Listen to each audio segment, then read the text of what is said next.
venía grandes y terribles consecuencias. Separados de mí, nada podéis hacer. Yo soy ese pacto de Dios.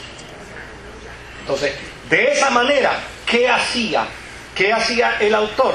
El autor no da explicaciones. Mire, para el autor no es importante si Salomón tenía 700 y 300, no. Es que se salió del pacto. Ese es el problema. Se salió del pacto. Claro, yo voy a dar 2 oportunidades más. Pero si me permiten, porque es que como necesitamos mover el micrófono para hacer las preguntas, porque si no la gente en internet se nos pierde. Pero adelante. Yo lo que entiendo es eso, sí, pastor. O sea, lo que pasa es que el propósito de Dios es que nosotros seamos obedientes desde un principio de la de él. Sí. De Abraham, ¿qué fue lo que él encontró bien en Abraham? La obediencia. Es obediencia. Lo que Dios ha pretendido siempre es que seamos obedientes al pacto, a la relación de nosotros con él. Y ahí está diciendo el historiador lo mismo. O sea, el historiador lo que está diciendo al pueblo de Israel. Y para el historia, para que el pueblo se mantenga pendiente de eso y se dé cuenta de que no repita los errores de los otros. Porque todo este andamiaje de Salomón es para eso mismo. Mira todo lo que hizo este hombre, mira la sabiduría que Dios le dio. No importa la sabiduría. Si te sales del pacto, alejarse del pacto. Ese es el problema. Te quedas solo. Y si comparamos a Salomón con su padre fue mejor en ese aspecto de que conservó el pacto, y por eso Dios dice... Bueno, eso es lo que dice el autor. Fíjate que el autor mismo está diciendo qué cosa. Salomón no fue como su padre. ¿Por qué? Porque su padre mantuvo ¿qué? El pacto. Eso quiere decir que no cometió errores. Los cometió. Pero aquí lo más malo no es los errores. No quiere decir que no sean malos. Es que lo peor aquí es salirse del pacto. No olvide que esa es la clave aquí. Salirse del pacto. Déjame ver. Yo me voy a tomar 22 minutitos más y después pasamos a las preguntas, porque es que se me queda la gente después por internet que no pudieron escuchar bien, y entonces como no recogemos la información, pero ahorita Lázaro ya tiene un micrófono ahí en la mano, entonces cogemos las preguntas con mucho gusto. Ahora, después de esto, ¿verdad?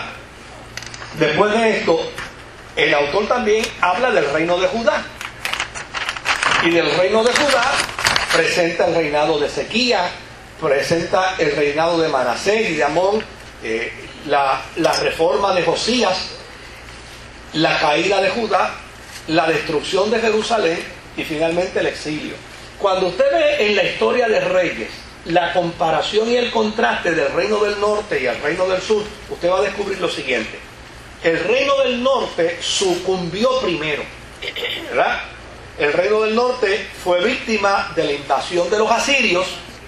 Los asirios invaden el reino del norte, se llevan las 10 tribus hacia Siria y finalmente, ¿qué hacen?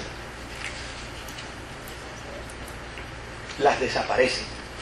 Y no las desaparecen físicamente, las desaparecen culturalmente, las desaparecen en su idiosincrasia. ¿Por qué? Porque el reino de Asiria lo que hizo fue que transculturizó a los cautivos. Por esa razón, los samaritanos que vienen del reino del norte nunca fueron aceptados en Israel, porque ellos decían que eran mestizos. Son asimilados de Asiria. Ahora, esos fueron los primeros. ¿Por qué no le sucedía al reino del sur? Porque el reino del sur, llana y sencillamente, se mantenía cerca del pacto. Ahora, hubo un momento que el reino del sur también se salió ¿de dónde? Del pacto. Y cuando el reino del sur se salió del pacto, apareció el monstruo de Babilonia. Y cuando vino el monstruo de Babilonia, entonces vino la invasión babilónica, vino la destrucción del templo, vino la destrucción de la ciudad, la destrucción de los muros, y finalmente el pueblo de Israel, que en este caso es el pueblo de Judá, del sur, va a parar, ¿a dónde? Al río Quebar, en Babilonia, como cautivos. ¿Y cuál es el comentario del autor de los Reyes? Se salieron del pacto. Siempre la clave es esa. O sea, Si queremos entender bien la historia de los reyes y de Israel, el pacto es el barómetro, es lo que nos va a medir.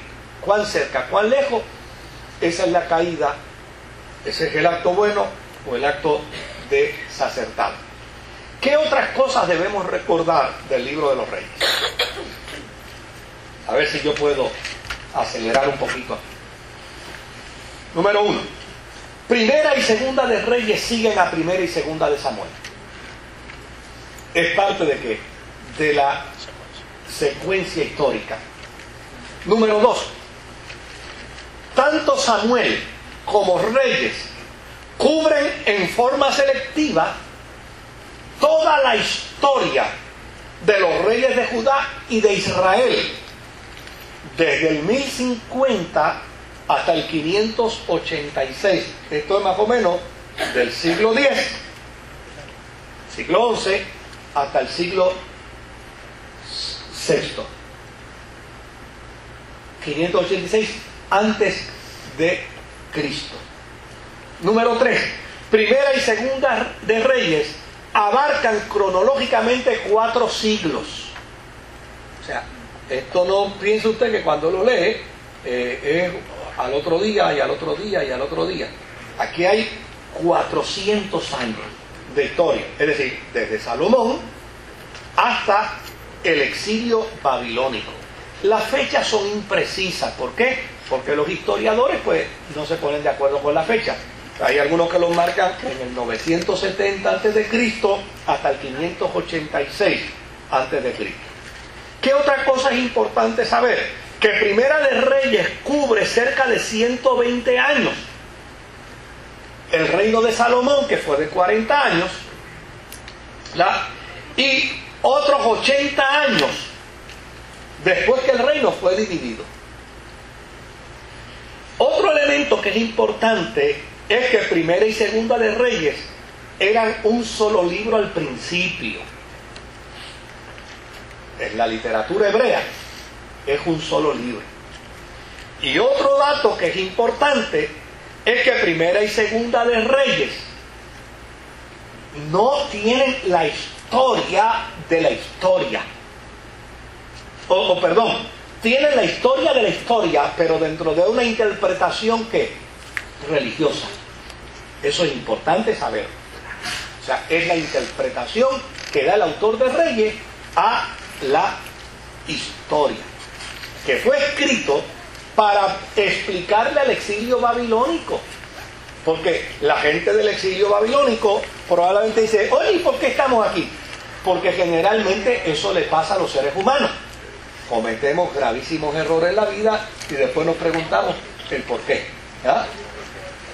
Yo no sé si ustedes recuerdan a Omar, al pastor Omar Omachea, que vino aquí a predicar, que él contó de una parejita que él le había dado consejería y le había dicho, mira, hasta que ustedes no se casen, ustedes tienen que cuidar, ustedes tienen que guardar sus cuerpos hasta el momento del matrimonio.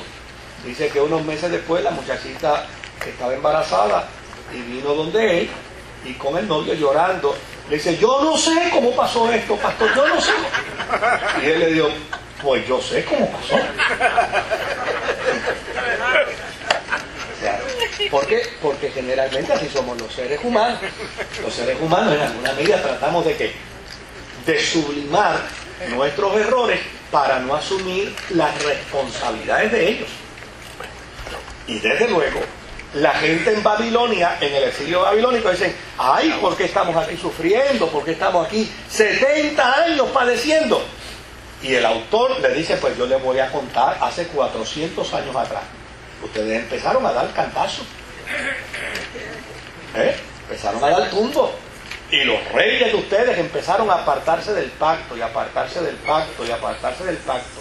De hecho, cuando usted lee el libro del profeta Isaías, que está en 3 contextos, del capítulo 1 al 39, que plantea precisamente esa primera etapa, donde el profeta Isaías le está diciendo a Israel, al rey, a Israel del sur, tengan cuidado que ustedes están saliendo, y acuérdense de las 10 tribus que se desaparecen, pero ellos no le hicieron caso, para que vino el golpe, los babilonios. Después del capítulo 40 hasta el capítulo 55,